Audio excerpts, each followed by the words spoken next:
Hi, I'm going to talk a little bit about strength training tonight. Just kind of like how it's a little bit different than other forms of training, like bodybuilding or like just lifting to look good or like endurance training. Like in strength training, you're not solely focusing on just the muscles. Like you may have heard me a few videos back talk about how when I first started powerlifting, I ate way too much. I was eating over 6,000 calories a day, and in 6 weeks I went from 195 to 215. And since it was the first time I had started doing squats and deadlifts, my thighs and glutes and obliques and abs and everything got real thick and big and more powerful than they ever were before. So I gained a whole lot of muscle really, really fast. And after that, I cut down.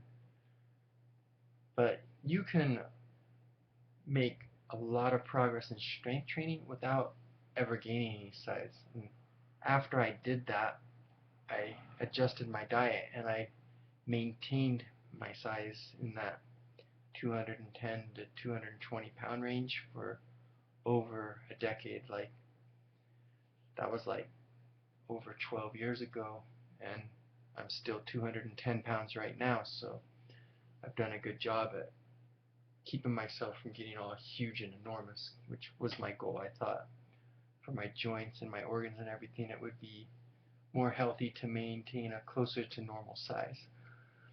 So in strength training, like the biggest reason for recovery time is normally going to be the nervous system if you're training intense enough to actually make progress and make the kind of growth that you want. And another thing that's going to be super, super important is your attachments, your tendons and your ligaments. Tendons like attach like muscle to bone, and ligaments like attach bone to bone. But you need these things. They don't have the same kind of like nice blood flow that your muscles do, so they grow way, way slower and they take a lot longer to build up. So that's kind of like you may have heard people talk about muscle memory over the years that you've been alive. That's what they're talking about, because if you train for years, slowly over time these tendon and ligaments get stronger and thicker and less prone to injury. And then if you like don't lift for a while and then lift again, your muscles will have atrophied, but you still have these good anchors. And so in the amount of time it may have taken years to develop a certain amount of strength, well, suddenly you'll get that same amount back in just mere months because you already have the anchors developed, and that's the time consuming process, and it doesn't take long for the muscles to get back where they used to be. So when you're strength training, you're going to be focusing a lot on your nervous system and your tendon ligaments. And some people will focus a lot on their muscles as well, like if you want to be a football player or a world's strongest man competitor, or like a big heavyweight weightlifter or a big heavyweight power lifter, then yeah, you're going to want to build some size because a larger muscle can move more. But everyone has different agendas, and there's a lot of people who want to be strong but don't want to be gigantic and huge, lose their mobility and athletic performance and stuff. So I'd be in that second category. And so there's a lot of good books out there. One of them that I liked a lot that was super, super simple was Power to the People. It was by this Russian strength coach, and he made like the most simple strength program that you could do. Basically, it focused on the deadlift because you hit like nearly every muscle in the body in that lift except like your pressing muscles. And then he did like the old school bent press so that you had like the pressing muscle and some of these other like muscles in your core and stuff working.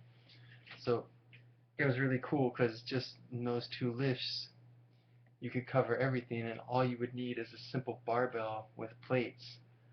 And I like the concept of simplicity. I've always loved simplicity. So if you got that book and went from there, that'd be a great starting point. But you don't have to go quite so Spartan, quite so ultra simplistic. I personally probably have about a dozen lifts or so that I really, really like, that they're all good compound exercises where a whole bunch of muscle groups are working together, like how you naturally do things with your body in the real world, instead of like isolating things like bodybuilders. And I find that's really, really good for strength. Like, obviously I'm older now and I'm doing more like maintenance type training instead of advanced training where I'm improving and breaking old records and setting new PRs and stuff. That was a fun, fun stage in life and I miss it, but you have to deal with where you're at this time. So sometimes things have to evolve. But one of the things that's really, really important in strength training is your nervous system. Like, the kind of intensity necessary really, really taxes it. Like,